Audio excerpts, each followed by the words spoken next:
Quando a gente está falando de uma venture building, a gente precisa ter perfis empreendedores. A gente precisa trazer pessoas que pensem diferente, que tenham essa cabeça mais oxigenada, que tenham esse senso de urgência muito forte, que tenham esse olhar mesmo de, poxa, eu preciso garantir hoje, porque amanhã pode ser que não venha o faturamento, pode ser que depois de amanhã a empresa não esteja da mesma forma. Então essa pessoa não pode ter muita aversão a risco. This is Growthaholics.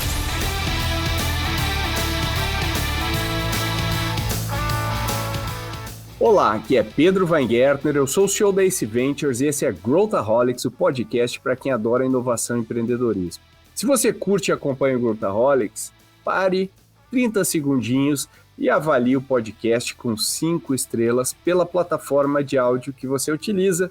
Isso ajuda mais pessoas a encontrarem nosso conteúdo. Hoje, vamos falar sobre um tema que pode ser decisivo para muitas empresas e startups, o Venture Building. Se você já se perguntou como esse modelo funciona na prática, se dá certo ou não, especialmente para quem às vezes quer fazer um Corporate Venture Building, que é a versão corporativa desse modelo, a gente vai entrar a fundo, ver os prós, contras, metodologias que a gente recomenda de governança e muito mais. E para nos guiar nessa conversa, eu trouxe Vitor Moreira, que é diretor de investimentos da Oxygia Ventures, e a Milena Fonseca, que é CEO da Ace Cortex, que é a nossa consultoria de negócio. A gente vai entrar em vários temas. Se você se interessa sobre Venture Building, eu tenho certeza que você vai gostar desse episódio. Aproveitando a presença da Ace Cortex no episódio de hoje, deixa eu te contar uma novidade. Estão abertas as inscrições para a segunda edição do Impulsiona Startups, que é o programa de aceleração de startups com impacto social positivo da Serasa Experian. Uma parceria aqui com a Ace Cortex. Serão escolhidas 8 startups que estejam em estágio de validação ou tração para desenvolverem seus protótipos. E o mais interessante, as 4 startups mais aderentes vão avançar para a fase de aceleração. Entre os benefícios, as startups selecionadas podem receber até R$150 mil de investimentos equity free, além de mentorias e acesso a soluções da Serasa Experian. Se você gostou desse projeto, você pode se inscrever no link que está na descrição desse episódio. Agora vamos direto ao ponto e falar sobre Venture Building. E aí, será que esse modelo para de pé, funciona no seu contexto? Dá o play. Hoje eu estou aqui com Vitor Moreira, que é diretor de investimentos da Oxygia. Seja muito bem-vindo, Vitor. Obrigado, Pedro. Obrigado, Milena. Prazer estar aqui com vocês. Boa. E a Milena Fonseca, que é a CEO aqui do nosso braço de consultoria, da consultoria Ace Cortex. Tudo bem, Milena? Tudo ótimo, melhor agora. Muito bom estar com vocês. Estar de novo com a Oxygia aqui participando do nosso podcast. Vai ser muito gostoso o nosso papo. Boa. E falei da Oxygia, né? Rapidinho, Vitor, para quem não conhece, fala o que é a Oxygia para situar todo mundo aí. Vamos lá, a Oxygia é o veículo de Corporate Venture Capital e Corporate Venture Building da Braskem. É uma iniciativa que começou no final de 2022, com o compromisso da Braskem de investir ali $150 milhões nessa iniciativa, que tem uma tese central com 2 focos, em sustentabilidade e transformação digital na indústria, e 3 formas de atuação, sendo elas a prática de Corporate Venture Capital, um programa de aceleração chamado Oxygia Labs, e a própria prática de Venture Building. Legal, e é sobre esse ponto, o último ponto que o Vitor falou que a gente vai mergulhar hoje a fundo. É um assunto, no mínimo, polêmico, né? Porque tem muitas teses, muitas crenças sobre o modelo, e a gente trouxe o Vitor aqui justamente porque ele está operando isso, então ele já viu o que funciona, o que não funciona. A gente vai discutir sobre isso, mas antes eu queria pedir para a Milena, né? O Vitor falou Corporate Venture Building, a gente... Qual que é a diferença? O que é Venture Building no geral? Como é que a gente entende esse conceito aí, né? E depois, se você quiser complementar, Vitor, fica à vontade. Legal, Pedro. Quando a gente fala de Venture Building, a gente está falando de nada mais do que a criação de um novo negócio por parte de uma empresa já consolidada, que quer expandir seus horizontes.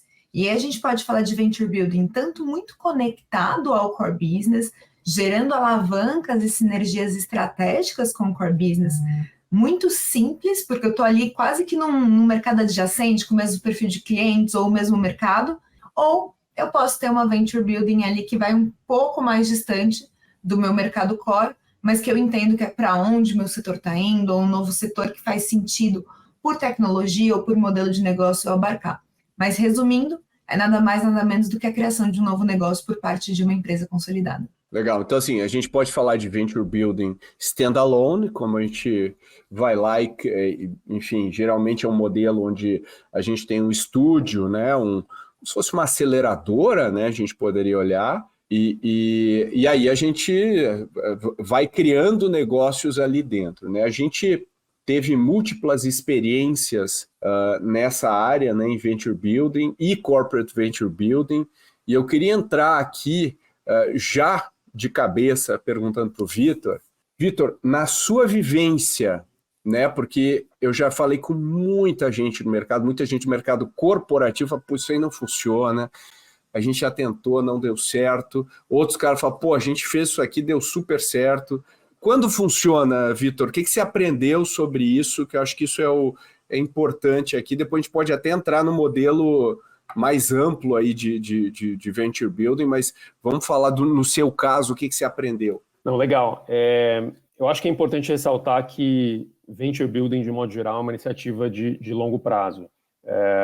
Eu tive o privilégio de, antes de entrar na Oxyja, liderar um venture building studio por 2 anos e meio. Então, eu tenho um pouco desse entendimento do qual a diferença de um venture building studio para um corporate venture builder, que eu acho que ajuda também a dar esse direcionamento. Mas eu acho que é importante ressaltar essa questão do longo prazo, seja no venture building studio ou no corporate venture building, porque você precisa de tempo para maturar essas ideias e essas iniciativas dentro de casa, né? A Oxyja está rodando faz um pouco mais de 2 anos, o que não é tempo suficiente para as empresas, digamos assim, que participam desse programa já estarem florescendo ou no estágio avançado. Então, a gente está no começo dessa jornada, mas já tem alguns bons aprendizados do que ajuda a fazer dar certo ou não, né? O venture building ele é um modelo que, em tese, na teoria, ele é menos arriscado do que o modelo tradicional de venture capital ou de startups. Isso por quê?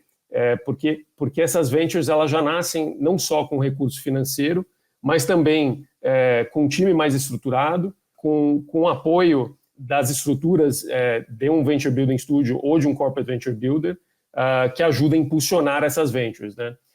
O mercado tende a chamar isso de unfair advantage, né? São as formas como a corporação consegue impulsionar essas ventures, seja abrindo porta para testar tecnologia dentro de casa, né? E você chegar a um product market fit de uma forma mais ágil.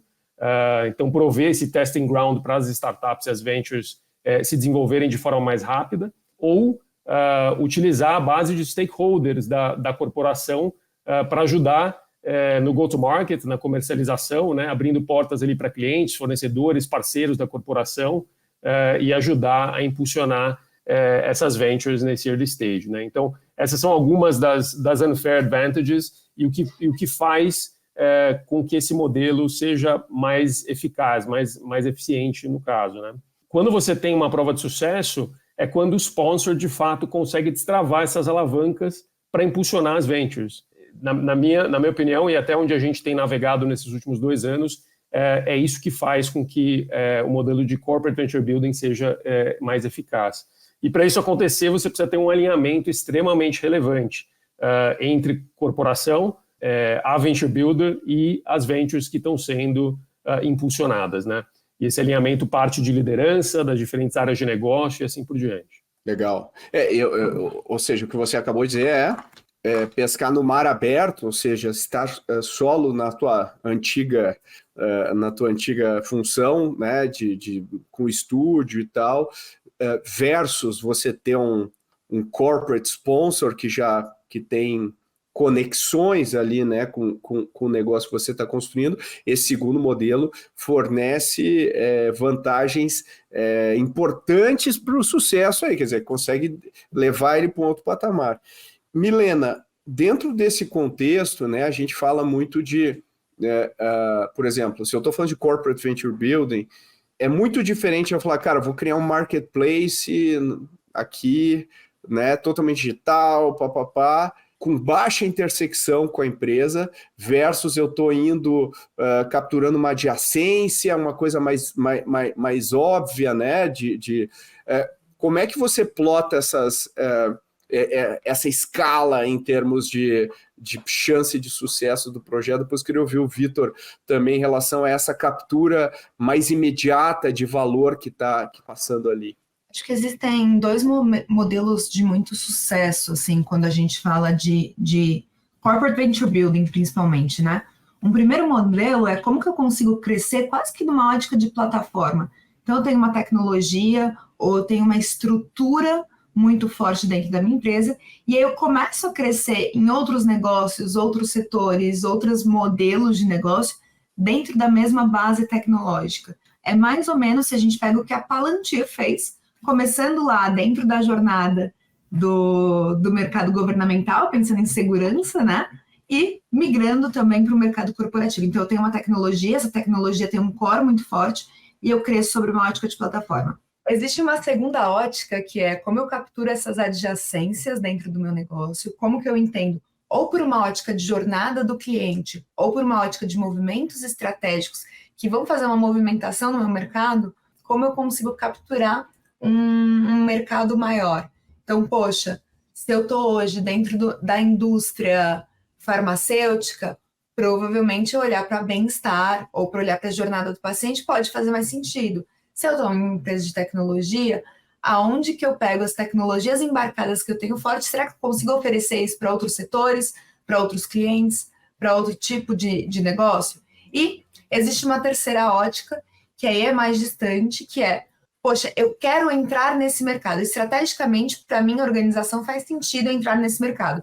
É um mercado mais distante, mais longínquo, mas eu vejo um potencial muito grande. Então, eu acabo apostando nessa terceira ótica. Essa terceira ótica, geralmente, ela tem uma taxa de falha maior, porque existe uma instabilidade ainda, uma incerteza, até mesmo de como a empresa, e quando a gente está falando de corporate building, a gente está falando principalmente de corporações, né? Vai se posicionar nesse novo mercado, são modelos de negócio muito diferentes, é uma operação muito diferente, e geralmente você consegue capturar uma sinergia estratégica no primeiro momento menor. Então, geralmente o que mais funciona é a primeira ou o segundo caminho ali. Eu acho que para complementar, no caso da Oxygia, a gente está olhando mais as adjacências. Quando é alguma coisa muito ligada ao core business, isso o desenvolvimento disso é feito dentro de casa, né, pelas áreas de negócio. E quando é algo mais adjacente, o mercado ainda não provê uma solução ou uma oportunidade para a Braskem ou para a corporação, digamos assim, se beneficiar disso, a gente pode explorar o venture building para destravar essa dor ou essa oportunidade que foi vislumbrada dentro da corporação e do qual a corporação vai ter um papel crucial de impulsionar.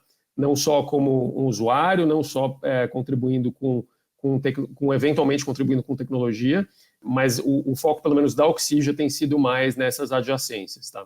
Pegando teu gancho aí, Vitor, existe uma crítica em relação ao modelo de venture building que está ligada ao talento que está tocando o negócio. O que eu quero dizer com isso, né? Quando você tem uma startup, você deve ter vivido muito isso aí nas tuas vivências até anteriores, né? Cara, você tem empreendedores drivados, com um alinhamento de incentivo muito claro, e a crítica hoje ao modelo, uma das críticas, né, ao modelo é que você acaba fazendo uma seleção adversa, pegando um empreendedor que talvez não seja tão top tier, né, do ponto de vista de...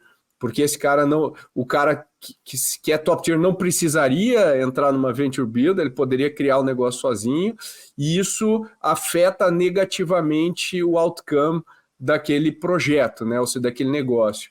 E existem exemplos abundantes de casos de sucesso nesse modelo, ou seja, como entender essa questão, né? E qual o framework de análise que você usa para talentos e estrutura de gestão, enfim, o que você aprendeu em relação a isso? E qual a diferença dos dois modelos? Você que já viveu os dois lados aí em relação a isso, né? Ao talento e tudo mais. Não, bacana, Pedro, você tocou num ponto que é crucial aqui para o sucesso de qualquer iniciativa de venture building, seja ela independente ou sponsored por uma corporação, né? E no caso aqui, você precisa trazer founders com mentalidade com DNA e mentalidade de founder, né? Na maioria, a gente busca second-time founders. Então, pessoas que já tiveram essa experiência, que entendem como se constrói uma empresa do zero e vão replicar esse modelo. E aí, para o seu ponto das dificuldades de achar o perfil que se encaixa, você precisa ter um equity relevante. Então, se você não tiver um alinhamento de equity para trazer esse founder que tem já um DNA de founder no mercado, você não consegue trazer. Então, eu acho que esse foi um dos ajustes que a Oxygia fez no modelo de Corporate Venture Building, que foi extremamente importante, de ter um equity relevante em favor dos founders e que, inclusive, esse equity possa crescer ao longo do tempo, de forma que os founders possam vir a ser controladores desse veículo, tá? A gente não falou disso no começo, mas pelo menos na minha experiência, do que a gente tem visto no mercado, a grande maioria dos venture builders, eles detêm controle dessas startups, dessas ventures. A gente entende que isso, a Oxygia também tem essa prerrogativa no começo, mas a gente entende que ao longo do tempo, a gente gostaria que os founders detivessem o controle dessas ventures e que essas ventures, justamente por ter essa configuração, tivessem maior atratividade de outros possíveis investidores que não só o sponsor desse venture builder, né? Então, respondendo a sua pergunta, assim, a forma que a gente achou de trazer talento que se assemelha ao talento de empreendedores de startup tradicional foi trazer um alinhamento de equity relevante para que eles tenham o mesmo incentivo de participar dessa construção e dessa jornada. Ou seja, trabalhar no incentivo é uma forma de você atrair os talentos que estão mais alinhados e provavelmente vão gerar mais resultado. Exato, e à medida que ele tem, digamos assim, um equity relevante da empresa, ele fica menos suscetível a, eventualmente, receber uma proposta de uma outra corporação, de virar executivo em outra cadeira. Você traz um alinhamento maior de longuíssimo prazo para a construção dessa plataforma. E aí, obviamente, você tem que ter um vesting associado condizente com o equity que você está concedendo. Você tem que ter os gatilhos de incentivo para aumentar essa participação de equity ao longo do tempo. Eu acho que esse é um grande diferencial do modelo da Oxygia para, de fato, conseguir atrair talento de mercado. Perfeito. Ô, Mi, pegando a linha da construção, né? Eu acho que, às vezes, muitas vezes, especialmente no Corporate Venture Building, existe uma contaminação muito grande da companhia pro negócio, né? Ou seja, existe um direcionamento que muitas vezes pode esmagar a chance de sucesso daquela iniciativa, né? E eu vou te perguntar num nível mais macro, e aí eu queria que o Vitor falasse um pouco de como tu gerencia, porque não dá para descasar totalmente, porque a gente quer aproveitar sinergias, né? Ou seja, a gente precisa das sinergias para ele dar certo. Mas, paradoxalmente, quanto mais o executivo, né, a companhia for meter a mão, né? Não, vai por aqui, vai por ali, e minando o poder decisório dos founders, dos empreendedores que estão na linha de frente, também existe um balanço delicado que precisa ser seguido. O que você aprendeu, Mi, em relação à governança desse processo e como lidar com isso, né? E depois eu queria ouvir o Vitor também, de como lidar com isso, porque é natural, são movimentos naturais, né? Ninguém está mal intencionado no processo, mas é o incentivo, é o modelo, é um corpo estranho. Como lidar com isso, Mi? Eu acho que o Vitor trouxe um ponto muito bom, que é, sempre que a gente está olhando para um Corporate Venture Building, a gente tem que entender não só as adjacências, mas existe uma segunda ótica de como que eu consigo garantir essa perenidade desse negócio que está sendo criado a médio e longo prazo? Porque demora para você ter um retorno de um negócio que você vai criar do zero. E aí, quando eu estou dentro de uma corporação, principalmente, né, em que eu estou falando, poxa, eu faturo 1, 3, 5 bilhões, e aí eu tenho um esforço dedicado para um negócio que às vezes vai faturar 1 milhão no primeiro ano, e ainda não vai gerar EBITDA nos primeiros 2 anos, e tem uma tendência a você precisar investir cada vez mais para esse negócio conseguir crescer, e mesmo assim ele não vai chegar num negócio de 1 bilhão tão rápido, né? É muito difícil você conseguir manter esse negócio rodando e recebendo o investimento necessário quando a corporação não tem 3 aspectos. Eu acho que o primeiro é essa governança muito clara que você trouxe, Pedro, não apenas numa separação de gestão.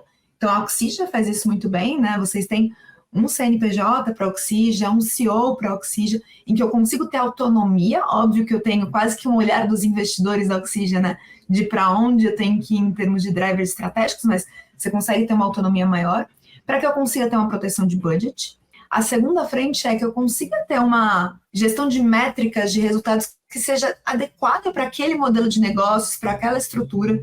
Há um mês atrás eu estava num cliente que eles criaram um serviço financeiro, eles são uma empresa de bens de consumo, eles criaram uma empresa de serviços financeiros, e a grande dificuldade é, poxa, quando eu olho uma empresa que investe de crédito, eu não tenho que olhar só para EBITDA, tem outros indicadores que eu tenho que olhar, mas eu sou cobrado a trabalhar o indicador que a empresa de bens de consumo está acostumada a trabalhar.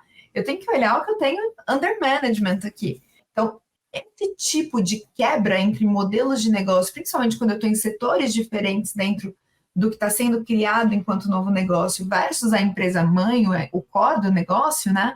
Isso precisa estar muito claro. E isso é algo que tem que ser combinado desde o começo, porque senão eu posso minar o negócio, eu posso minar o potencial futuro desse negócio por fazer ele entrar numa caixinha que não necessariamente é onde ele vai se adaptar. E eu acho que uma terceira coisa que é muito importante, que o Vitor tangenciou muito bem, é eu preciso ter empreendedores para tocar esse negócio. Eu acho que um dos erros que muitas corporações têm é eu vou colocar aqui um executivo muito bom ou um profissional muito bom aqui dentro da minha corporação para tocar esse novo negócio. Mas a gente sabe, a política corporativa, a forma como os nossos negócios são geridos, principalmente aqui no Brasil, gera uma limitação da liberdade do acesso ao risco. Então, quando eu pego alguém que estava muito acostumado com o core, muito acostumado a seguir pelas regras e governanças de uma empresa, que precisa ter essas regras de governança, porque é uma empresa que fatura 1, 2, 3 bilhões, e eu coloco numa startup, num negócio 100% novo, é muito difícil fazer o shift na mentalidade desse profissional. Então, trazer profissionais de fora para reciclar isso é muito importante também. Quando a gente fala de Corporate Venture Building, eu acho que tem um outro fator que é importante a gente consolidar, que é, não pode ser um negócio que não gera valor também para a empresa mãe. Por mais que no primeiro momento o valor monetário, financeiro seja pequeno, existe uma construção política a ser feita de mostrar, poxa, esse negócio está sendo criado por XYZ, as sinergias que a gente vai capturar são N sinergias, como a gente vai capturar essas sinergias, porque um erro que houve muito nas empresas nos últimos 6 anos, principalmente, foi criei um novo negócio, tinha uma estratégia de captura de sinergia, mas criou-se uma contracultura tão grande que eu não consigo depois capturar sinergias entre os negócios que eu criei e entre esses negócios e a empresa mãe. Então, eu acho que se a gente olha por esses 4 aspectos, fica muito mais fácil da gente conseguir seguir com esse CVB, conseguir seguir com esses novos negócios, mas sabendo também que não são todos que vão para frente. Tem negócios que vão morrer dentro desse portfólio. A estratégia da empresa-mãe pode mudar, querendo ou não, a empresa-mãe que está investindo nesses negócios. A gente pode ter diretrizes diferentes que vão associar, principalmente num cenário, a gente sabe o cenário corporativo brasileiro, um executivo ele fica aí de 3, 5 anos, se muito, dentro de uma cadeira. Quando a gente fala de uma venture building, eu preciso ter mais tempo ainda para ter estabilidade do negócio. Se eu falo de um marketplace que você trouxe de exemplo, Pedro, são 7 anos para esse negócio break-even. E é por isso que as empresas já não estão mais apostando em marketplace. A gente teve um grande boom ali por volta de 2018, 2016. Hoje a gente não tem esse boom tão grande, tem empresas sofrendo para consolidar os delas. Então, existe esse entendimento e eu acho que precisa ter essa clareza muito certa também de, poxa, a gente vai entrar nesse modelo de negócio. Para esse modelo de negócio funcionar, as premissas são essas, o investimento é esse. A gente não vai ter um retorno de curto prazo, ou a gente vai ter um retorno de curto prazo. E eu acho que esse jogo precisa estar muito claro para os dois lados. Boa. Mas são vários pontos importantes. Eu queria ouvir o Vitor aí sobre você que tem que lidar justamente com esse desafio no dia a dia, né? O que você aprendeu, né? Qual a melhor forma de administrar, de encarar isso, Vitor? Não, vamos lá. Construindo aqui nos pontos que a Milena trouxe, eu acho que uma governança estabelecida e um alinhamento com a corporação são as duas ferramentas, digamos assim, primordiais para fazer o Venture Building funcionar. E de que forma, né? A gente fez um benchmark bastante relevante, não só no Brasil, mas fora do Brasil, do que faz o sucesso de uma Venture Builder, né? E na maioria dos casos, o que a gente viu é ter uma governança apartada. Então, à medida que você consegue fazer com que o time de Venture Building esteja num veículo apartado, com suas próprias políticas, regras e governança, você dá autonomia, independência, agilidade para que você consiga auxiliar essas startups, essas ventures que nascem dentro de casa para atingir seu objetivo, né? Então, assim, essa governança apartada, para mim, é primordial para fazer a prática de Corporate Venture Building funcionar. Porém, mesmo tendo uma governança apartada, se você não tiver o alinhamento estratégico, como a Milena comentou, né, se você não estiver resolvendo uma dor da corporação, trazendo algum tipo de sinergia, você não vai conseguir impulsionar essa venture junto com a corporação, né? Então, ter o alinhamento com lideranças, com as diferentes áreas de negócio que vão participar disso, que vão usufruir do produto ou serviço que está sendo desenvolvido pela startup, que vão colaborar para dar aquele feedback inicial na construção do primeiro MVP, isso é extremamente importante. E bem ou mal, isso exige um tempo dos times, das corporações, para participar dessa construção, para dar esse feedback. Então, se você não tem um alinhamento muito claro da participação desses times na construção da venture, você também não vai ter sucesso. Ao mesmo tempo, acho que um outro ponto que é importante ressaltar, essa venture que está sendo criada, ela não pode ter um mindset de só resolver o problema da corporação.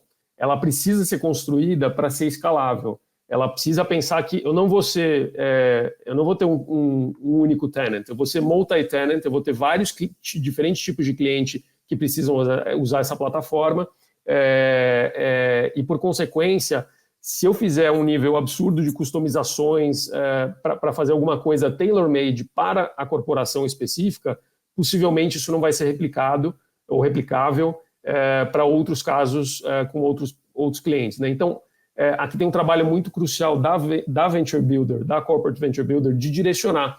Fala, ok, precisamos trazer resultado, precisamos trazer, digamos assim, esse fit estratégico com a corporação, mas se eu não criar alguma coisa que é replicável e escalável, isso daqui não vai ser uma venture bem sucedida, vai ser só mais uma unidade de negócio dentro da corporação. Um projeto corporativo. Exato. E pelo menos do ponto de vista de Oxyja, esse não é o objetivo. A gente quer criar ventures, startups, que sejam startups de mercado e tenham o potencial de fazer captações com outros investidores também. A Oxyja não quer necessariamente ser o único investidor ou sponsor dessa iniciativa, né? A gente acha que a gente tem muito a agregar para dar o pontapé inicial. A gente não falou de time, talvez a gente possa falar de time depois, né? Como é que a Oxyja está estruturada para impulsionar essas startups, mas a gente acredita ter um papel muito importante nesse começo para a construção desse primeiro modelo de negócio junto com a corporação, mas desde que ele seja replicável e escalável, porque senão é um tiro no pé, você está construindo uma coisa que, na melhor das hipóteses, vai ser absorvida pela corporação em algum momento e não uma venture startup de mercado. Tem um ponto que eu acho que você pincelou aí, que eu acho que é muito... Ele impacta muito a vida da startup criada, que acho que são dois momentos na trajetória. O momento de fazer funding, né, adicional, e o momento de matar, né? São duas decisões duras de fazer, né? Quer dizer, porque até o momento que eu vou para o mercado, eventualmente trazer outros investidores e etc., você mencionou que no seu caso, né, um objetivo. Eu acho que, imagino que várias corporações também não têm essa visão, né? Falam, não, eu vou ser o VC desse cara aí para o resto da vida.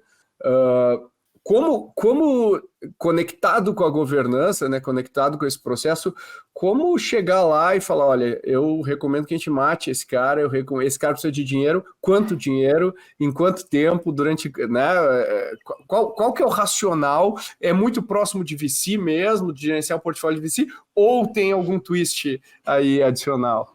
Era essa comparação que eu ia fazer, Pedro. Na minha visão, essas métricas são muito parecidas com as métricas de uma startup investida por um VC, né? Então, você atingiu o seu product market fit, você tem uma atração comercial relevante, seus unit economics são saudáveis, você foi bem sucedido em construir um time para liderar essa iniciativa, né? Então, assim, se você não tem os milestones de comprovação tradicional da rota de uma startup que entra num track de venture capital, provavelmente você não vai ser bem sucedido no venture building standalone. De novo, a não ser que você esteja muito focado em resolver um problema muito específico de uma corporação, em qual caso talvez nem precisava ser via venture building, poderia ser um projeto dentro de casa. Então, na nossa concepção, essas métricas, esses checkpoints de validação para determinar se damos continuidade no investimento, né? Se damos continuidade para continuar suportando essa companhia, são muito parecidos com as métricas de VC como um todo. Da mesma forma, se você não atinge esses objetivos esperados, a gente tem a dura decisão de fechar a iniciativa, ou seja, se tentamos, digamos assim, construir um modelo de negócio a 4 mãos, não fomos bem-sucedidos, seja por uma questão de mercado, seja por uma questão de produto, seja por uma questão de time, qualquer que seja, e acho que esses são os 3 principais, né, inclusive dentro de Venture Capital, se por qualquer uma dessas razões a Venture não está sendo bem-sucedida, a gente tem que ser diligente com o recurso que a gente está investindo para falar, talvez a melhor alocação desse recurso seja numa outra oportunidade que não essa venture, né? E aí você tem algumas escolhas, né? Você pode eventualmente matar a iniciativa, parar de fomentar essa iniciativa, ou se tiver já tiver algum laço ou algum vínculo muito estratégico com a parent company, ver se a parent company tem a intenção de internalizar isso ou de fazer uma aquisição disso, por qualquer que seja a razão, né? Mas nós aqui, pelo menos no papel de Oxygia, a gente tem um olhar muito financeiro e um olhar muito de comprovação de modelo de negócio parecido com o de um VC, mesmo porque a nossa prerrogativa é conseguir atrair capital de terceiros ao longo da jornada dessas ventures. Perfeito. Então, o teu framework de análise, você tem que ter uma paridade e um benchmark com o melhor dessa classe no mercado. Então, se você está fazendo marketplace, você vai usar as métricas de marketplace, plotar, falar, olha, a gente está aqui, estamos aqui no tier superior, inferior, e por isso a gente recomenda. Eu acho que isso é super importante que você está falando, Vitor. Eu acho que existe um elemento de aculturação de quem do executivo, né, do outro lado da mesa, que está enxergando isso, porque são coisas que nem a Milena comentou, né? A Milena deu esse exemplo de a métrica aqui é EBIT, da métrica lá é outra. E aí eu pergunto, Milena, e também quero ouvir o Vitor nesse aspecto, a questão cultural, né? Porque existem elementos aí culturais da empresa mãe, né? Digamos assim, da empresa que está criando a iniciativa, que podem jogar contra, podem jogar a favor, né? Tem elementos culturais que são bons, tem elementos culturais que para esse cara funciona para o core business, não funciona exatamente para um novo negócio. Como é que se trabalha isso, Mi? Qual que é a tua experiência pensando em adaptação cultural de quem está interfaceando com essas iniciativas, né? E depois eu queria ouvir um pouco o Vitor em relação, na prática, quanto tempo ele investe ou investiram, né, para colocar essa bola no chão. Mas começando aqui por você, Mi. Legal, Pedro. Você fez a pergunta de $1 milhão aqui. Porque quando a gente fala dessa gestão cultural entre a Venture que foi criada e a corporação é um grande desafio que a maior parte das áreas de gestão de pessoas tem, inclusive. Por quê? Quando a gente está falando de uma venture building, a gente precisa ter perfis empreendedores. A gente precisa trazer pessoas que pensem diferente, que tenham essa cabeça mais oxigenada, que tenham esse senso de urgência muito forte, que tenham esse olhar mesmo de, poxa, eu preciso garantir hoje, porque amanhã pode ser que não venha o faturamento, pode ser que depois de amanhã a empresa não esteja da mesma forma. Então, essa pessoa não pode ter muita aversão a risco. Mas, ao mesmo tempo, a gente tem que encontrar um equilíbrio a ponto de que eu tenho um cara que seja empreendedor o suficiente para tocar bem o negócio, mas que consiga fazer esse translate para a corporação, porque senão ele vai conseguir encontrar cada vez mais barreiras nesse alinhamento político, nesse alinhamento estratégico, nessas alianças que são importantes para que ele consiga investimento, consiga o buy-in da alta gestão, consiga disponibilidade de recursos, que são 3 dos maiores desafios que a gente tem quando a gente tem um novo negócio, né?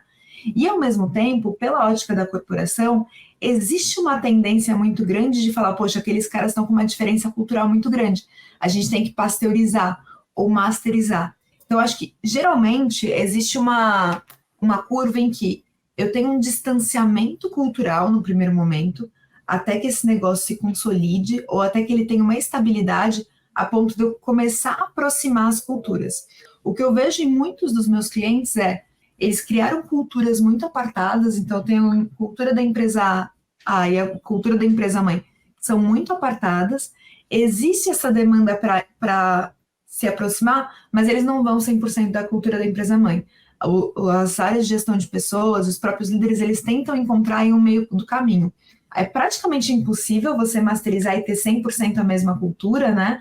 Mas o que existe muitas vezes são, poxa, eu tenho valores iguais, eu tenho às vezes uma forma diferente de interpretar e eu tenho padrões de performance que são necessárias para um negócio ou para o outro, de como eu tenho que performar aqui e como que eu tenho que performar ali.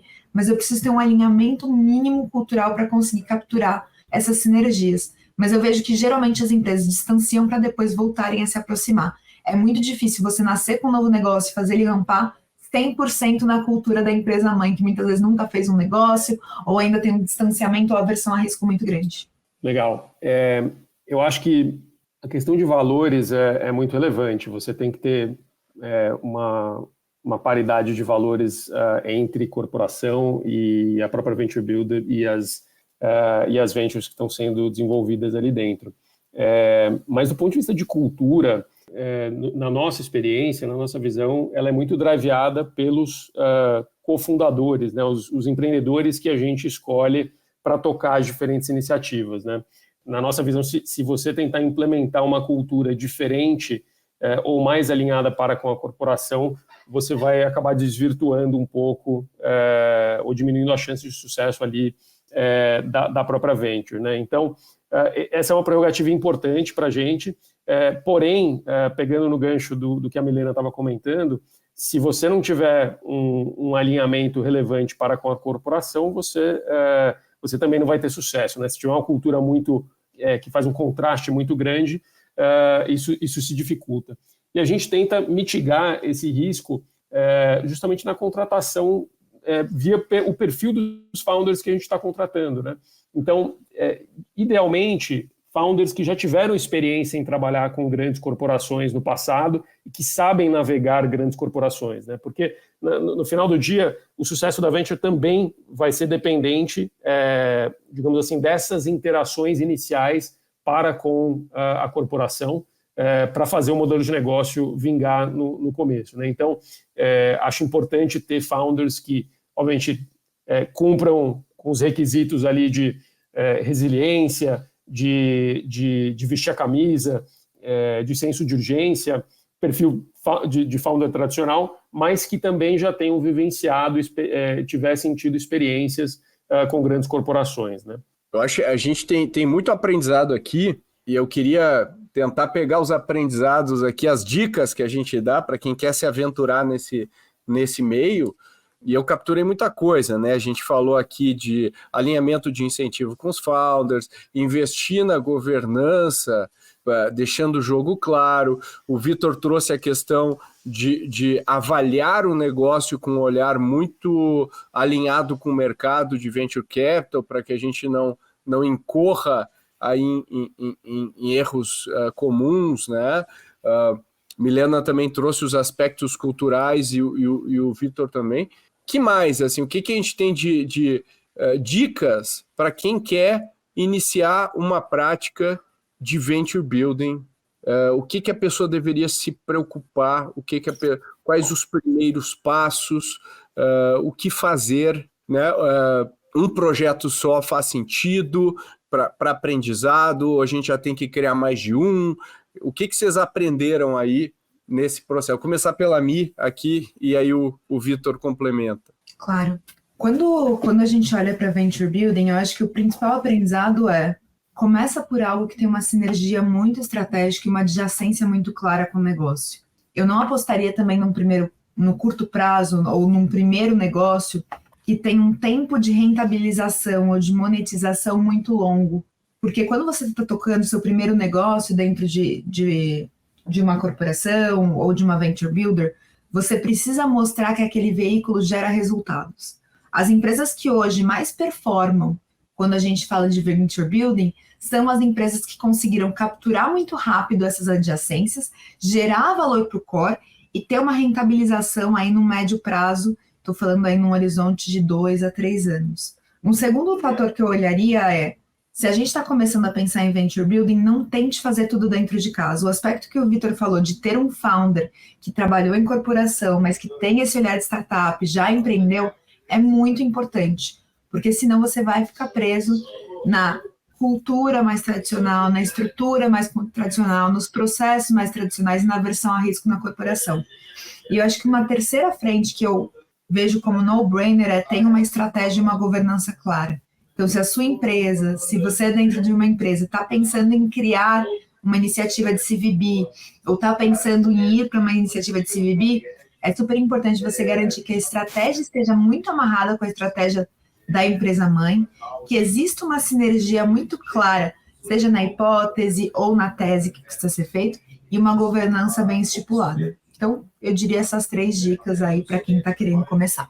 Boa! E você, Vitor, agora voltando para o começo, alguém te fala, Vitor, vou tirar do chão. O que você diria aí de dicas que você já aprendeu, que você já errou, já aprendeu e não deixaria outra pessoa errar? Não, legal. Eu acho que eu não vou ser repetitivo de entrar no detalhe dos pontos que tanto você quanto a Milena comentaram, mas a governança apartada no nosso entendimento é o fator preponderante para o sucesso de um programa de venture building bem sucedido, tá? Esse alinhamento com as diferentes áreas, lideranças e áreas de negócio da corporação é extremamente relevante também. Eu acho que a questão de compromisso com os recursos financeiros, isso é um tema que a gente falou pouco, mas dado que é uma iniciativa de longo prazo, se você não tiver o compromisso da corporação de financiar essas ventures a longo prazo, é melhor nem começar, porque a única certeza que você tem é que vai tomar tempo, como qualquer outra startup, né? São projetos de longo prazo, 3, 5, 7 anos, então se você não tiver a mentalidade, o compromisso de aportar recursos nessas ventures, é melhor nem começar, né? Eu acho que um outro ponto que a gente não falou é de ter um time multidisciplinar. E aqui não estou falando do time das ventures em si, a gente falou bastante já de ter co-founders que têm um viés de mercado, né, para ser complementar com essa visão de corporação, mas o próprio time do Venture Builder, né? O time do Venture Builder precisa ter pessoas com visão de negócio, precisa ter pessoas com visão de investimento, precisa ter pessoas com visão de ecossistema, precisa ter pessoas com visão de produto. Então, assim, você poder trazer, digamos assim, essas disciplinas para ajudar a direcionar a venture nesse começo é extremamente relevante. Quando você tem uma prática... Você está falando do core team da Venture Builder ter esses recursos de back-office. Exato. Tá. E aí, quando você tem uma prática estruturada para atender diversas ventures, você justifica ter um time com todas essas disciplinas. Porque é isso que vai trazer, de fato, o value creation e vai poder direcionar e impulsionar essas startups na jornada delas. Na nossa experiência, eu acho que esse é um dos grandes fatores que atraem founders de mercado para se juntar a nós para tocar uma nova venture, porque eles entendem que esses times de value creation vão ser complementares com os times das próprias ventures. E no final do dia, o Corporate Venture Builder ele acaba sendo um co-founder desse negócio, né? A gente não entra na execução da estratégia, mas a gente participa da definição, digamos assim, da tese, da definição do modelo de negócio, nas avaliações estratégicas de curto, médio e longo prazo, de prover o direcionamento necessário para ajudar essas startups a serem bem-sucedidas, né? Então, eu acho que o time da Venture Builder em si é extremamente relevante. Reagindo a uma última provocação que você fez, Pedro, acho que faz sentido testar as águas com uma venture antes de se aventurar a ter um time inteiro e uma prática mais consolidada.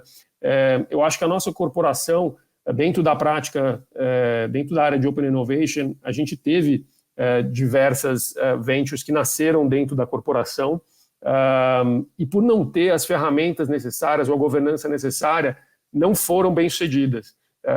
Então, assim, se você tem a intenção, de fato, de criar negócios para impulsionar o core ou para trabalhar nas adjacências, para ser sinérgico, abrir portas à tecnologia, etc., e você quer fazer isso dentro de casa, faça uma estrutura apartada, com a sua própria governança e de uma forma escalável, né? Que você tem um time multidisciplinar por trás para conseguir impulsionar isso. Então, pessoal, só para a gente aqui migrar para a nossa última pergunta, a gente faz isso aqui nos episódios, que é o que está inspirando vocês agora, o que vocês estão lendo, vendo, ouvindo, que está inspirando vocês, o que é legal aí, e pode ser em qualquer área, não precisa ser no tema que a gente está falando, pode ser de qualquer coisa. Então, vamos começar aí. Você quer falar primeiro, Mi? Vamos. Eu vou indicar, até conectado aqui com o tema, eu vou indicar o livro Venture Deals. Se eu não me engano, ele é do Brad Feld. Ele fala muito não só sobre CVB, mas como que você, enquanto empresa, pode atuar em vários tipos de capital de risco. Eu acho que é bem legal para quem está querendo começar e entrar nessa área.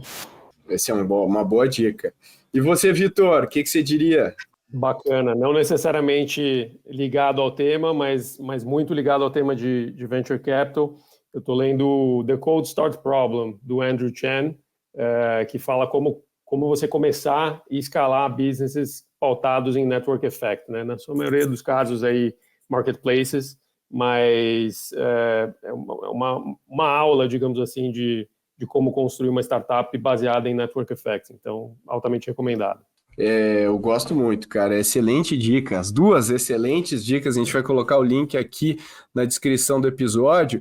E eu já queria agradecer, Vitor. Obrigado pelo teu tempo, obrigado pelos teus aprendizados aqui compartilhados com todos os nossos ouvintes. Valeu pela sua participação. Obrigado pelo convite. Um prazer estar aqui com vocês. À disposição para futuros bate-papos. Show de bola. E Milena Fonseca, obrigado aí também novamente pela sua participação aqui no Growthaholics. Obrigada a você, Pedro. Obrigada, Vitor, pelas trocas também. Estou sempre aqui com vocês. Valeu. Valeu, um abraço. E aí, gostou de descobrir mais sobre Venture Building? Esse modelo é muito interessante e muitas empresas poderiam se beneficiar dessa prática, contanto que façam corretamente. Se você está considerando esse caminho ou teve algum insight e ouvir esse episódio, compartilha com a gente. Nas redes sociais, marca @AceVentures e conte a sua opinião.